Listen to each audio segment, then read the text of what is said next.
Buongiorno telespettatori di Tele4, benvenuti all'anteprima del telegiornale delle 13:20. Quest'oggi siamo in compagnia di Bruno Zweck, direttore generale dell'Accademia Nautica dell'Adriatico, che ringrazio per essere venuto nei nostri studi. Chiariamo subito, perché sennò tutti quanti se lo chiedono e poi va a finire che tutti ci si concentra solo. Hai avuto un incontro ravvicinato con una porta? Ho avuto un incontro ravvicinato, non so di che tipo, con una porta che però non è stata particolarmente affettuosa. È del tipo doloroso, immagino. Mi ha lasciato un ricordo, sì, insomma, però sopravviviamo. Gli incidenti in casa bisogna stare attenti, sono pericolosi. Sì. Allora, grazie per essere con noi. Ieri, e noi abbiamo anche le immagini, quindi potranno scorrere quando la regia lo riterrà opportuno, ieri c'è stata la presentazione del nuovo logo dell'Accademia Nautica dell'Adriatico, ma non soltanto insomma, del nuovo logo, perché insomma, è stata credo anche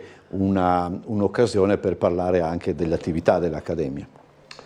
Il logo è questo, adesso a me piace molto, ma è come chiedere alle oste se vende buon vino, spero piaccia anche a tutti quanti i nostri ragazzi e le nostre ragazze, i nostri soci, collaboratori, docenti.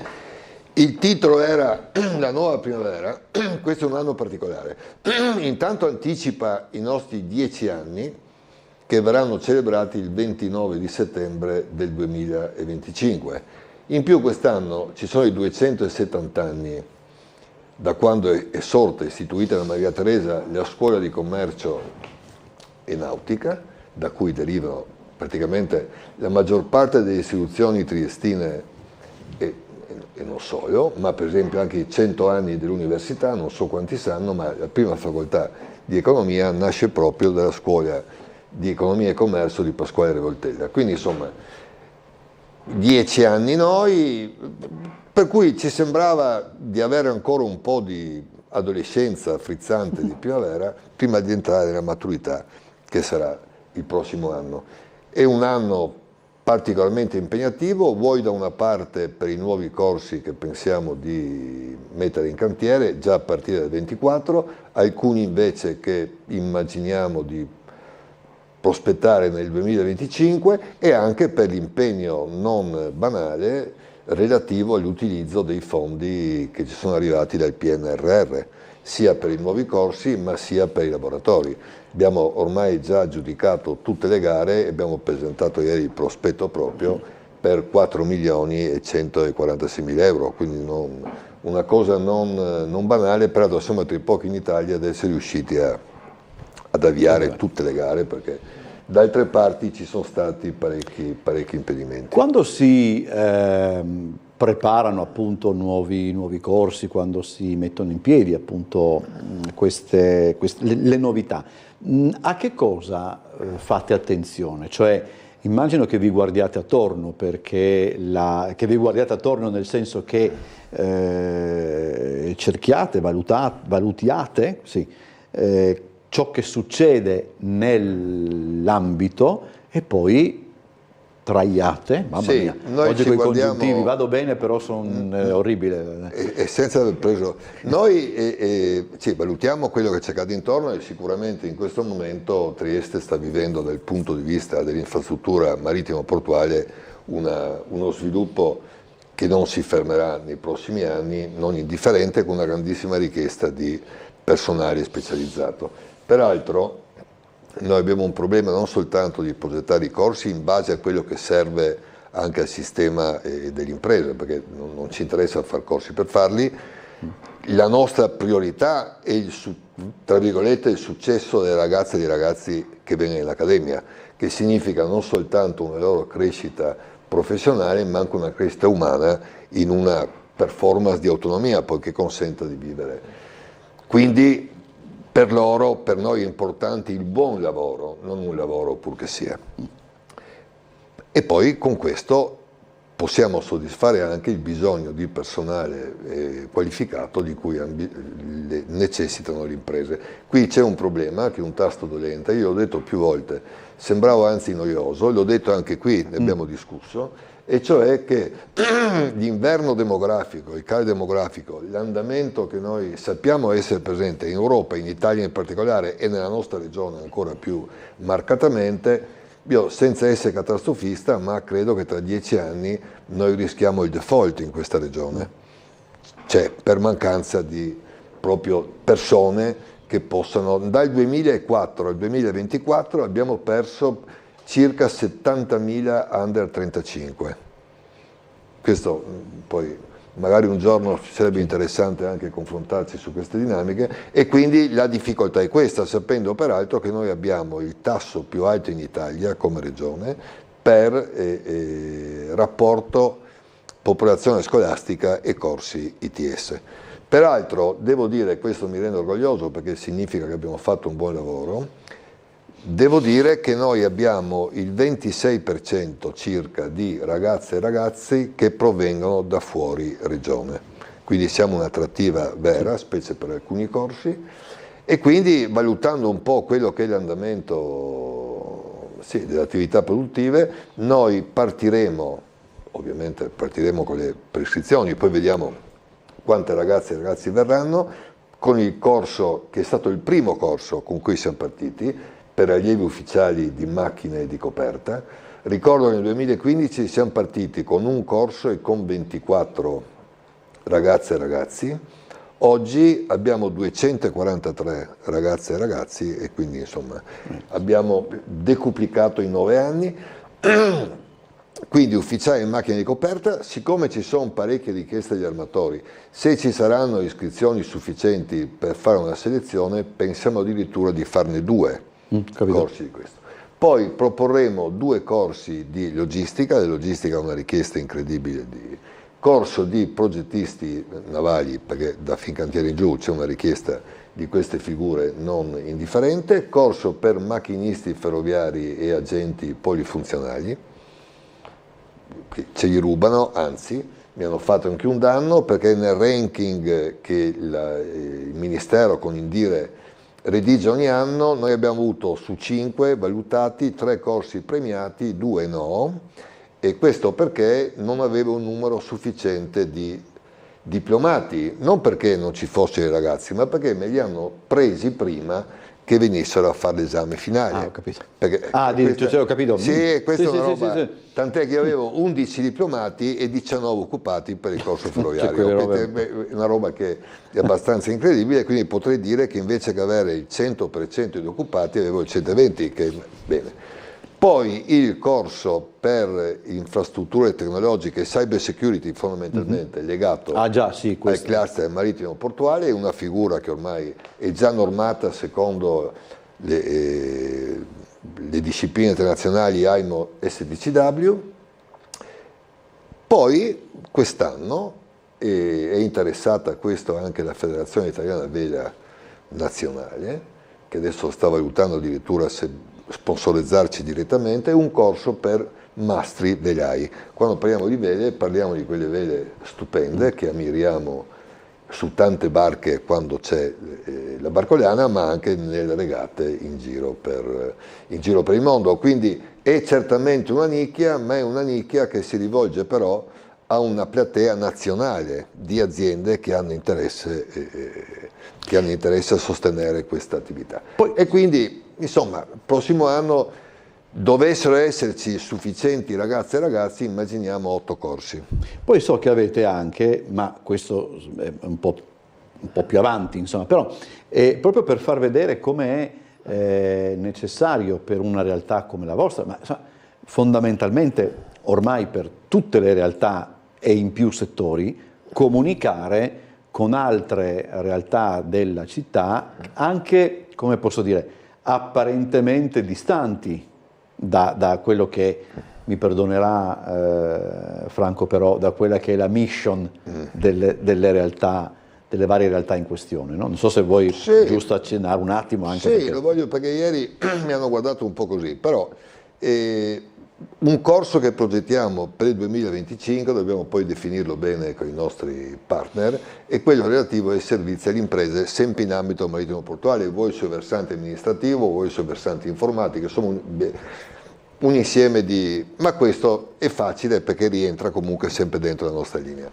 Poi ho avuto modo di conoscere la direttrice dell'ITS Academy, Barbara Franchin, donna piena di iniziative, vulcanica nel fare, anche, come dire, ti contagia col suo entusiasmo. Ho avuto modo di vedere il bellissimo museo della moda ospitato nel palazzo della Fondazione CR Trieste.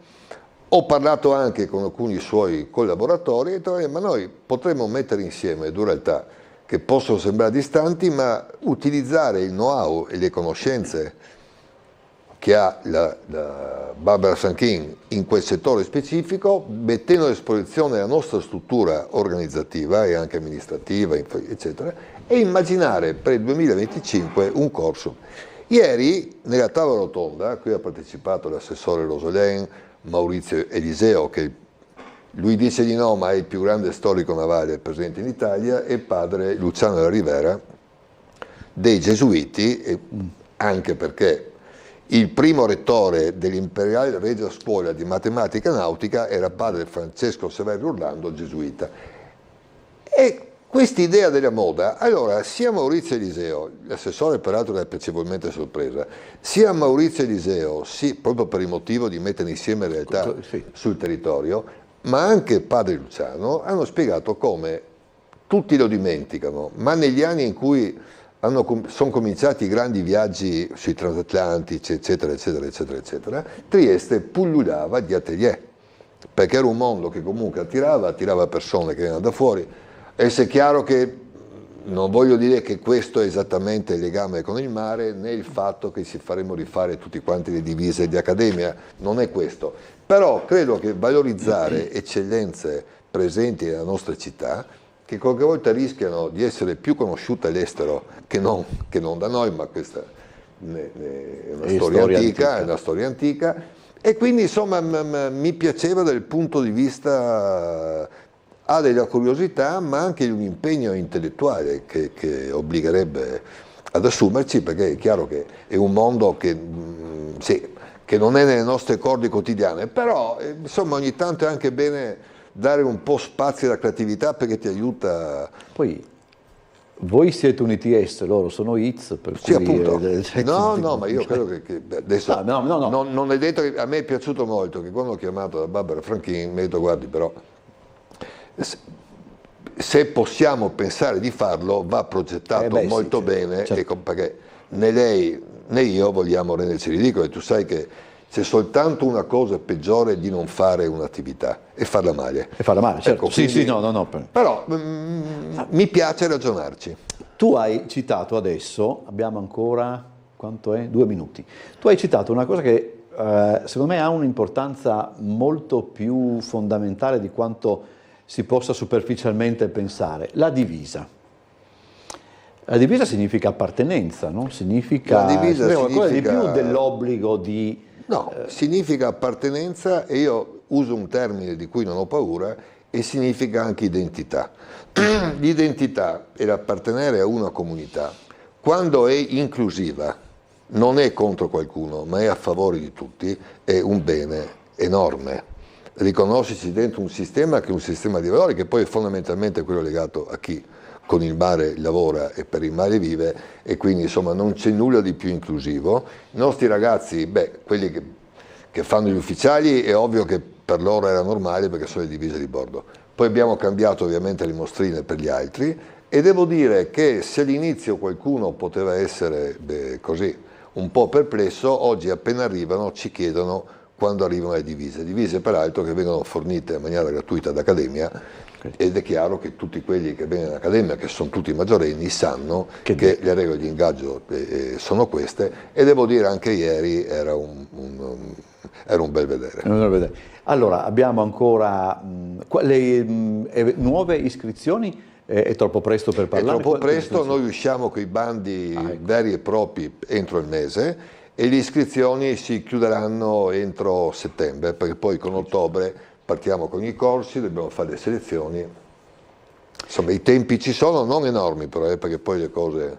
Ecco, ultimissima domanda, che cosa manca ancora nel nostro paese agli ITS per essere, come dire, più noti a tutti? Sono da una parte giovani, è anche vero che non c'è mai stata una campagna promozionale nazionale. Questo sì. Ora non è vero che la somma delle promozioni sui territori producono non è così. Tu dovresti avere una promozione sui territori che si aggancia però a una promozione nazionale con testimonia che per i ragazzi possa avere un senso. Noi oggi abbiamo in Italia meno di 20.000 studenti negli ITS, in Germania, che non è identico al nostro sistema, ma insomma è una cosa buona, ne hanno 700.000, in Francia 300.000, quindi sì. C'è un lavoro, credo, anche culturale da fare e anche non aver paura, lo diceva anche ieri il padre La Rivera, non aver paura della cultura delle mani, anche perché è singolare che un paese che è manifatturiero fondamentalmente stia perdendo questa. E ci sono professioni che aprono prospettive e mondi non soltanto vantaggiosi dal punto di vista della tua posizione anche stipendiale, ma dal punto di vista della possibilità di interagire con sistemi non soltanto locali ma internazionali. Grazie a Bruno Svec, direttore voi, generale dell'Accademia Nautica dell'Adriatico, per essere stato con noi. Buon lavoro. Grazie. Noi andiamo in pubblicità, poi il telegiornale delle 13:20.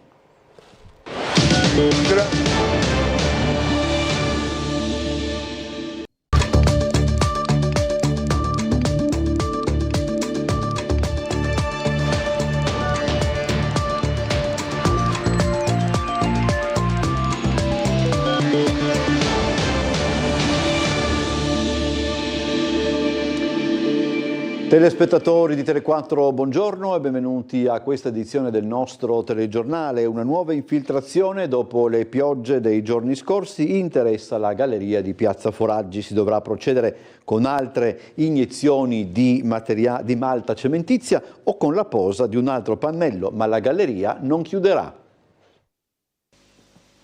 Non c'è pace per la galleria di Piazza Foraggi. Nel luglio scorso, con la riapertura, in seguito ai lavori durati più del previsto e necessari per risolvere il problema delle infiltrazioni che da anni affliggevano la struttura, si pensava di essersi lasciati la questione alle spalle. Invece, sorpresa, la iozza è tornata dopo le piogge dei giorni scorsi ed è abbastanza visibile a pochi metri dall'ingresso di Piazza Foraggi. I lavori, ricordiamo, hanno comportato dapprima l'iniezione di malta cementizia nel soffitto della galleria, non sufficienti tuttavia a bloccare le infiltrazioni. Pertanto si era proceduto con il rivestimento in pannelli di policarbonato del 70% della lunghezza del tunnel, 720 metri. Ora, è ovvio, bisognerà intervenire nuovamente. Il sindaco di Piazza esclude che la galleria venga chiusa ulteriormente al traffico veicolare. Le soluzioni previste sono due: una nuova iniezione di malta cementizia oppure l'installazione di un altro pannello all'altezza dell'infiltrazione. Sarà l'impresa SAC ad eseguire i nuovi interventi. In tal senso i dirigenti comunali e quelli della ditta effettueranno un sopralluogo per decidere come procedere. La SAC, che ha realizzato la copertura, è tenuta a garantire per 10 anni sull'esecuzione dei lavori. Però gli 870.000 euro di penali che il municipio ha richiesto per i ritardi nella consegna dell'opera raccontano di rapporti tutt'altro che idilliaci fra Palazzo Sipario e la stessa SAC. L'intervento sarà immediato, la galleria resterà aperta, conferma così l'assessore comunale ai lavori pubblici Elisa Lodi, che abbiamo intercettato questa mattina. Abbiamo prontamente chiamato l'impresa affinché intervenga, l'impresa che ha eseguito i lavori, affinché faccia l'intervento che vada a risolvere questo problema di percolazione d'acqua in galleria. Quello che posso garantire è che se non lo farà l'impresa lo faremo noi, tratterremo la cauzione perché il lavoro va fatto, e quello che posso anche garantire è che verrà fatto a galleria aperta, quindi o di notte o comunque nei weekend con restringimento di gareggiata, ma non daremo nessun disagio per risolvere questo problema alla cittadinanza. L'abbattimento dell'ex Pavana è quasi completato. Oggi si è proceduto con la demolizione delle strutture ancora in piedi e spuntano i favorevoli alla decisione del sindaco. Ancora una giornata sostanzialmente tranquilla per quanto concerne l'abbattimento dell'ex Pavana. Lungo l'area di via Frausina, presidiata dai carabinieri, dalla Digos, dalla polizia locale, divenuto ormai cantiere, il transito delle persone prosegue, verrebbe da dire sconsolato, di fronte a quello che è un fait accompli. La demolizione della struttura prosegue. Stamani la Guardia Forestale è intervenuta poiché era stata segnalata ed effettivamente riscontrata la presenza di un gabbiano che aveva nidificato sul tetto dell'ultimo brandello di struttura ancora in piedi. In ogni caso si è ritenuto di procedere ugualmente e poco prima delle 11 anche quel pezzo dell'edificio è stato abbattuto. Nel frattempo si fa sempre più sentire, tramite mail che giungono in redazione, telefonate che arrivano in diretta durante sveglie a Trieste, un certo numero di persone favorevoli all'abbattimento e che vede nella querela scatenatasi in questi giorni una strumentalizzazione politica contro la giunta comunale. Collegamento con la sala operativa della polizia locale, c'è in linea per noi l'ispettore Paolo Gurtner, al quale chiedo subito gli aggiornamenti per quanto riguarda traffico e viabilità. Buongiorno ispettore. Buongiorno a lei Bosacci, buongiorno a tutti quanti. Non ci sono grosse criticità per quanto riguarda il traffico, attualmente scarso sulla rete cittadina. In atto ci sono sempre i soliti cantieri, avete già parlato di via Frausin che permane la chiusura, piazza Benco con grossi lavori di scavo, permangono i lavori anche in via del Pigno all'altezza del civico 11 e altre cose per il momento non avrei da riferire. E piazza Benco di che lavori si tratta ispettore? Le chiedo solo questo. Piazza Benco ci sono lavori di scavo per quanto riguarda rete a Cegas. A Cegas, ho capito. Non so quale perfetto. della Cegas, comunque per conto a Cegas. Ok, grazie ispettore, buona giornata e buon lavoro. Saluti a tutti quanti. Proseguono i servizi di controllo del territorio organizzati dalla Polizia di Stato sulla scia di quanto già realizzato la settimana scorsa.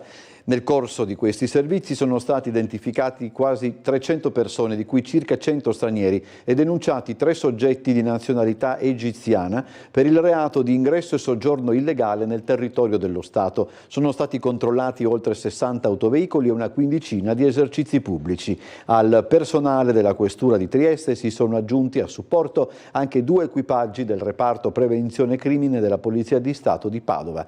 I controlli sono stati eseguiti con posti di controllo, vigilanza su obiettivi come centri commerciali, snodi stradali ed elevato flusso e di controlli di immobili. Il monitoraggio nel centro cittadino ha interessato diverse piazze in cui si sono verificati in passato episodi di illegalità, tra cui Piazza Goldoni, Piazza del Perugino, Piazza Garibaldi, Campo San Giacomo, Viale 20 Settembre, Rione Valmaura e Piazza Oberdan. Il lavoro c'è, ma lo stipendio non basta, è invece il titolo della puntata di Ring che andrà in onda questa sera intorno alle 21:10. Gli ospiti saranno Maurizio De Blasio di Fratelli d'Italia, Giulia Massolino del Patto per l'Autonomia, Franco Lenarduzzi del Partito Democratico e Roberto Novelli di Forza Italia. A seguire un'intervista con la direttrice di Miramare, Andreina Contessa. Adesso abbiamo una nota di servizio, ma vedo che è pronto il servizio sulla partita della Triestina che ieri pomeriggio ha pareggiato contro l'Atalanta Under 23. Dopo essere passata in vantaggio con Pavler, i ragazzi di Bordin si sono fatti recuperare nel finale. Gara dai ritmi vivaci, affrontata a viso aperto da entrambe le formazioni. Vediamo.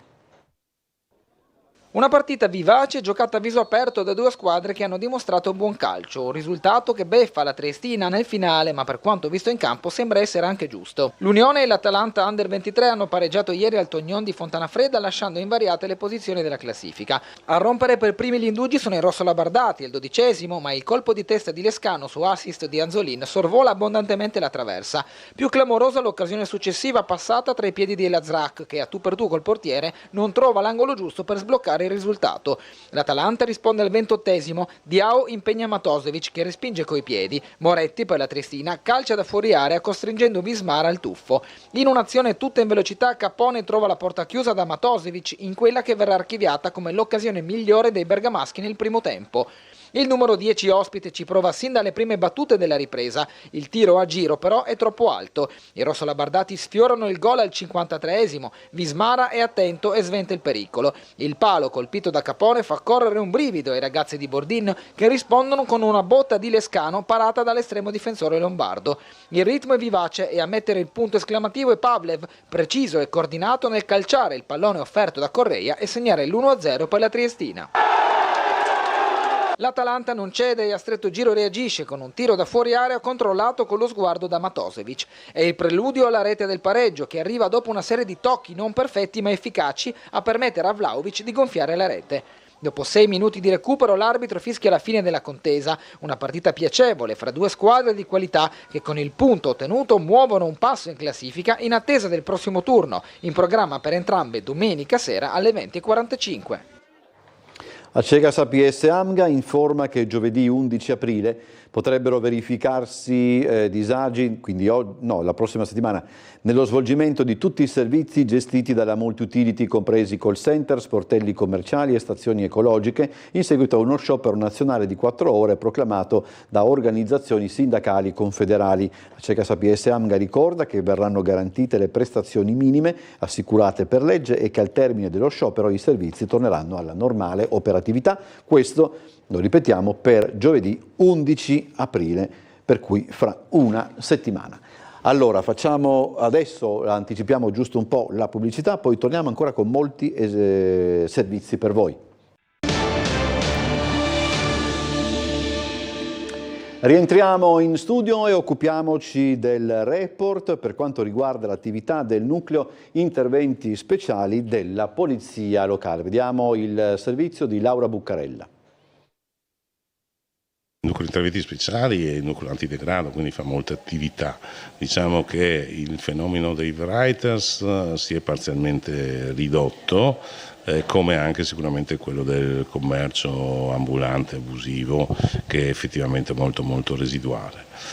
Quello che abbiamo aumentato di molto, anche perché ormai siamo 22 operatori del nucleo interventi speciali, sono i controlli nei giardini. Sono i dati salienti dell'attività del nucleo interventi speciali della Polizia Locale nel primo trimestre di quest'anno, illustrato in municipio dal comandante Milocchi e dall'assessore De Gavardo, presenti anche il comandante storico Dorigo e la nuova guida, per la prima volta una donna, il vicecommissario Gloria Frizza. Dedicato in particolare al contrasto del degrado urbano e da tempo dotato anche dell'arma d'ordinanza, il nucleo è stato recentemente potenziato. Un nucleo fondamentale attualmente all'interno della Polizia Locale di Trieste, un nucleo che si occupa di contrasto al degrado urbano, un nucleo che fa prevenzione, che serve da deterrente e che è presente, molto presente anche grazie alle nuove assunzioni sul territorio triestino. Un nucleo che Trieste esprime già dal 2004 ma che trova la sua ufficialità dal 2017, quando il decreto Minniti assegna proprio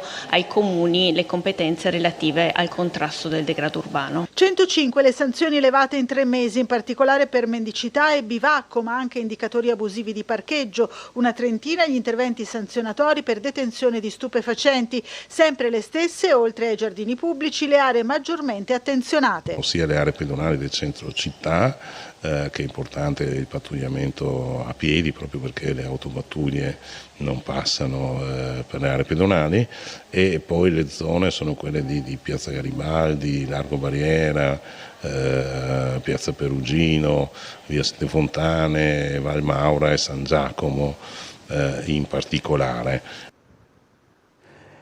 Torniamo sul maxi furto in appartamento in via Giulia, rubati monili in oro per un valore di 40.000 euro. Si sono introdotti nell'appartamento ai piani alti dello stabile al civico 19 di via Giulia e hanno portato via tutto, un bottino eccellente, 40.000 euro in monili d'oro. È l'ennesimo colpo in pieno centro a Trieste. Una coppia di coniugi al rientro dalle vacanze pasquali ha trovato l'amara sorpresa. Ieri mattina, appena rientrati in casa, marito e moglie hanno visto le stanze messe a soqquadro, la cassaforte aperta, l'oro non c'era più. Subito è scattata la denuncia alla Polizia di Stato. Sull'episodio indaga la squadra mobile. I ladri evidentemente sapevano di andare a colpo sicuro, hanno studiato le abitudini delle vittime. La porta dell'appartamento era blindata, ma i professionisti del furto non hanno avuto problemi a forzare l'ingresso. Una volta dentro l'abitazione sono riusciti a trovare le chiavi della cassaforte. Fari puntati sulle immagini delle telecamere di videosorveglianza della zona. Gli investigatori procederanno anche con l'interrogazione di possibili testimoni che possono aver notato movimenti sospetti nei pressi dell'appartamento. Una zona piuttosto trafficata, quella di via Giulia, vicino al giardino pubblico, un'area già sotto sorveglianza speciale a causa dei tanti episodi di violenza in città. Proseguiamo con il nostro telegiornale. Il mercato del lavoro nel Friuli Venezia Giulia tiene, anche se il numero di occupati fa registrare un calo comunque lieve. La Regione è impegnata sul fronte del contrasto al precariato. Vediamo allora il servizio. Dopo l'aumento record registrato nel 2022, l'anno scorso l'occupazione in regione ha retto, facendo registrare solo una lieve flessione dello 0,1%, ovvero circa 600 lavoratori occupati in meno su un totale di circa 520.000. È uno dei dati Istat più significativi per il mercato del lavoro in una regione come la nostra, molto esposta a ciò che avviene all'estero. Questo risultato arriva dopo una crescita molto forte tra il 2021 e il 2022 e diciamo che il Friuli Venezia Giulia paga un pochino di più rispetto alle altre regioni delle difficoltà sul campo delle esportazioni e anche attualmente ha un'economia che è incerta a causa delle guerre. Ecco, quali sono i settori che mostrano maggiormente segnali di crisi da questo punto di vista? Come abbiamo evidenziato anche recentemente, è l'industria che ha più problemi, diciamo così, c'è una riduzione significativa intorno al 9% dell'occupazione nell'industria. È preoccupante perché, per diversi motivi, innanzitutto perché ha un indotto anche sui servizi che è notevole, perché sono occupati 1 su 4 e tra i maschi 1 su 3. L'assessore Alessia Rosolena ha messo in evidenza dati positivi come l'aumento dell'occupazione a tempo indeterminato e di quella femminile, sottolineando la necessità di proseguire e intensificare il lavoro per contrastare il precariato. I dati positivi sono sicuramente l'aumento dell'occupazione a tempo indeterminato e l'aumento dell'occupazione femminile. Sono due aspetti su cui sia con le politiche attive del lavoro fatte di formazione ma fatte anche di incentivi alle aziende per le assunzioni, sia con tutte le politiche di welfare territoriale che riguardano i temi della conciliazione, dell'accesso al lavoro delle donne e le politiche attive legate soprattutto ai giovani e alle donne, quindi all'aumento del periodo di tempo determinato all'interno del mercato del lavoro, abbiamo ottenuto delle risposte. Il Consiglio di amministrazione di Spar Austria, gruppo internazionale di cui Aspiag Service, la concessionaria dei marchi Despar, Eurospar e Interspar in Triveneto, Emilia-Romagna e Lombardia, fa parte, ha nominato Christoph Riesbacher, presidente del comitato di gestione di Despar Aspiag Service dal 1 aprile scorso al posto di Paul Klotz. Klotz ricopriva la carica ad interim con la presidenza del CDA di Despar Aspiag Service SRL. I due AD di Despar Aspiag Service, Arcangelo Francesco Montalvo e Massimo Salviato, conservano i loro ruoli attuali in seno al comitato di gestione e nel CDA. Riesbacher, che continua ad essere anche AD di Despar Aspiag Service, è nel gruppo Spar Austria dal 2022. Timidi miglioramenti per quanto riguarda i traffici delle navi merci in transito del Mar Rosso e verso il canale di Suez. A riferirlo Antonio Maneschi, componente il CDA di Trieste Marine Terminal, che allo stesso tempo rimane però cauto nei giudizi perché pesano ancora ritardi nelle consegne e l'aumento dei costi. Dopo un inizio d'anno di notevoli difficoltà logistiche ed economiche, la situazione dei traffici marittimi verso l'Europa sta dando segni di miglioramento. Gli attacchi degli Houthi nel Mar Rosso e il conseguente dirottamento di molte navi che hanno scelto di circumnavigare l'Africa per evitare di essere coinvolte nella situazione di tensione imboccando la rotta verso il canale di Suez sono ancora nel vivo e a risentirne, come riferisce Antonio Maneschi, leader del gruppo Maneschi, sono i consumatori finali. Se lei considera che il 15% del traffico mondiale marittimo passa da Suez e il 30% di quello container passa da Suez, è chiaro che un effetto c'è. Tutto questo purtroppo porta degli aumenti dei costi che poi alla fine si riverberano sui consumatori. In un momento in cui c'è una spinta inflattiva ancora abbastanza forte, e questo lo si vede anche dai tassi. E oltretutto, se andiamo a vedere gli indici di fiducia dei consumatori, sono circa il 15% più bassi della media europea negli ultimi anni. È chiaro che un aumento dei costi, anche quelli del trasporto marittimo, non aiuta i consumi. Di concerto a ritardi nelle consegne, aumento di costi e diverse strategie commerciali, Maneschi solleva un ulteriore aspetto, ovvero quello ambientale.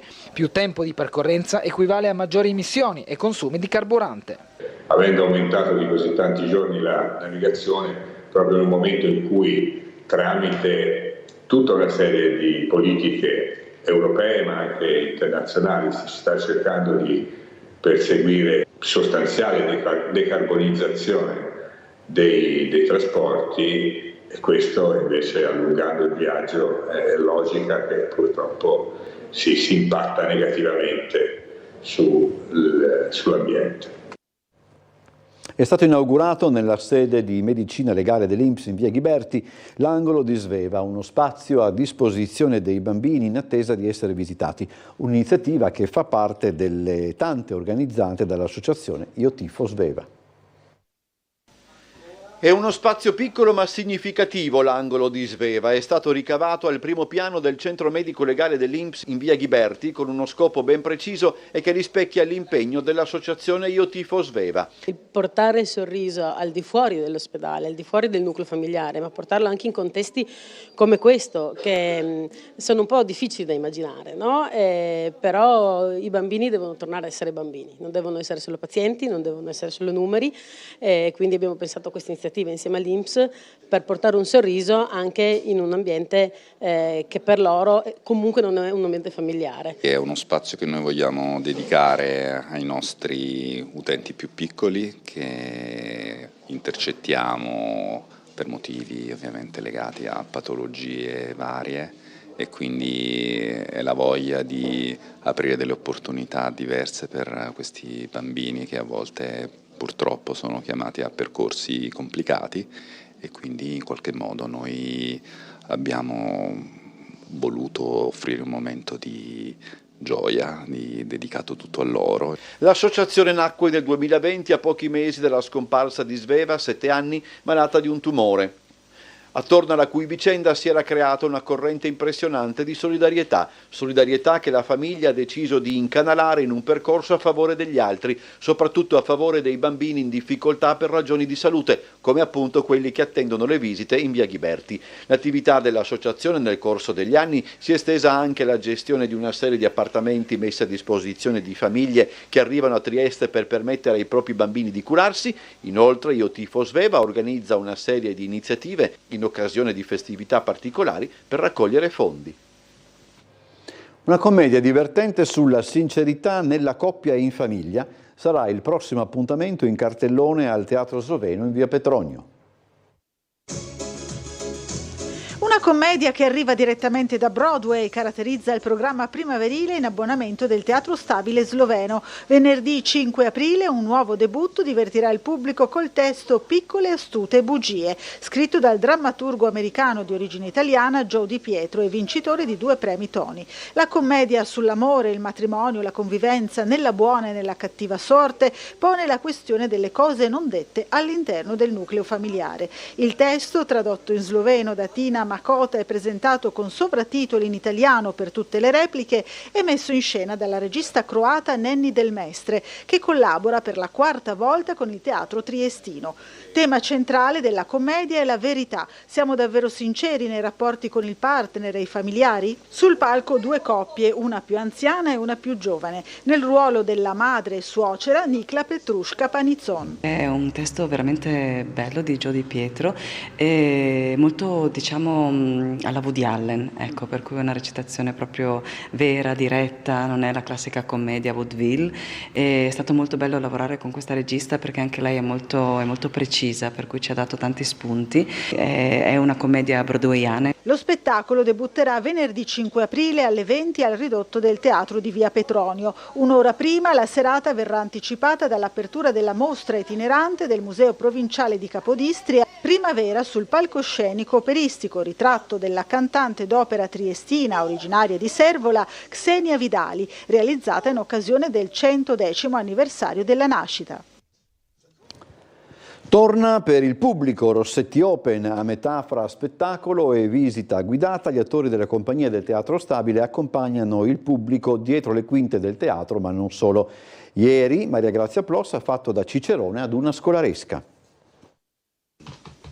Rossetti Open nacque nel 2021. Allora, all'interno di una delle brecce che si aprirono durante uno dei lockdown succedutisi in periodo pandemico, il Teatro Stabile del Friuli Venezia Giulia era riuscito mirabilmente ad organizzare una piccola stagione in tarda primavera, inaugurata da un muro trasparente.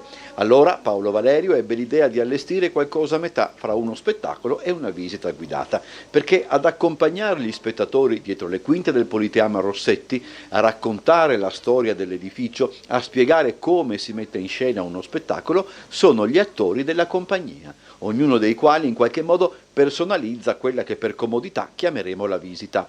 C'è chi è più ironico, chi prende per mano gli spettatori, chi spiega come un attore prepara il proprio ruolo, in sostanza uno spettacolo che cambia a seconda di chi si assume la responsabilità di fare da cicerone. Rossetti Open molto lavora con le scuole, come quest'oggi guida Maria Grazia Plos, ma propone anche visite aperte al pubblico. La prossima è in programma sabato 6 aprile con inizio alle ore 11. Allora, siamo davvero in chiusura. Prima di salutarvi vi ricordo i nostri appuntamenti, vale a dire quelli con Trieste in diretta alle ore 18 e poi quello dopo le 21 con Ring. Si parlerà del mondo del lavoro, gli ospiti saranno Maurizio De Blasio di Fratelli d'Italia, Giulia Massolino del Patto per l'Autonomia, Franco Lenarduzzi del Partito Democratico e Roberto Novelli di Forza Italia. Poi ci sarà anche in chiusura un'intervista con la direttrice di Miramare, Andreina Contessa. È tutto, buon pomeriggio e a più tardi, arrivederci.